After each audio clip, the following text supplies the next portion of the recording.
MATAM matung inna ahongba kaya LAKLABASU POKPADAGI SHIBAPHAOBAGI manungda PANGTHOKLIBA THOUNI THOURAM SHING asidi Epa Epu Thambiramba Lei Paramadu Ngakna Chatpagi Tangai Phadaba HAINA Manipur University of Culture Vice Chancellor PAONAM GUNINDRO PHONGDORAKLI Wafam asi POKPADAGI SHIBAPHAOBAGI THOURAM SHINGda HONGLAKLIBA machat amade masina kunai ge sanmitlonda piriba chaitheng haiba hiramda Manipur University ge MEMS Conference Hall da numit nini chupna pangthokadaba workshop hodopagi thoramda mahang phongdokhibane Organizing Committee numit nini ge khana LEINABA mifamna senduna pangthokpa workshop aduda chief guest oina sarukyakiba MUC ge Vice Chancellor PAONAM GUNINDRO hai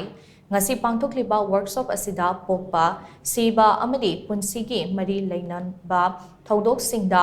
PANGTHOKLIBA ira THOUNI amadi NAAT ki oiba chanabi singda sel ka hena changhanba sina aikhoige sanmitlonda akaiba piriba se matau karamna thingani haibadu khanabane Malemda leiriba tongan ba kanglup amade kunai khudingma magi chanabi amade thazanabigi matung inna pokpa luhongba siba amade atai thouram sing pangthoknei thouram sing ase malemgi oina right depeses HAINA khangnei thouram sing ase magi chanabi amade culture da loina reflect away thouram pangthokliba dugi mawung matau na lining laishon adu sakta kadoribane Matamgi matung ina honglakliba awonba sida sel ka hena changlakpa sina matamgi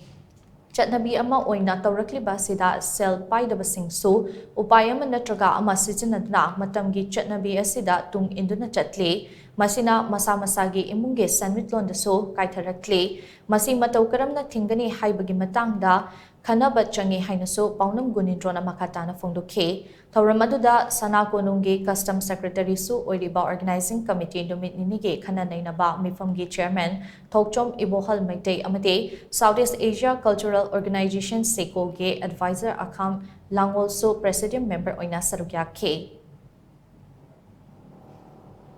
yam maru orbasi akoi param chat haidar ko indigenous culture have that ko masi reflect or binga sai high river sin loin reflect ba masi gi reflect to ribo posi akoi na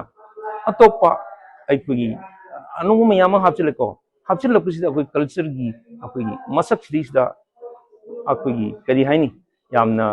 akoi indigenous nataba mayama put point na thokusu yawe ba say for example as a cake ko kai si akoi kari mo himam ta da dohong de cake ka na traga sai huji high series da akoi culture gi di masi yamna taiwan no pot amne ba masing mana kai doge ding na question nama tungi generation sing hang ba yaiba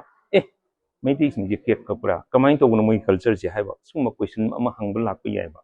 adu da natana leiriba mayam sing sigi masigi keno sing sigi de kitang akoina hong pa targa su akoina lai gi thorom kaidana akoi gi similon da su kaidana ba adi akoi channa ba param chat puram chat su kaidana mato kanam na thangadagi masi akoina tawgadagi akoi culture su kaida ba haibadi matangda nedo mali masi ain yam phaba masi akoina yamna hana mangjong no to bum thokwa keno amara ain inji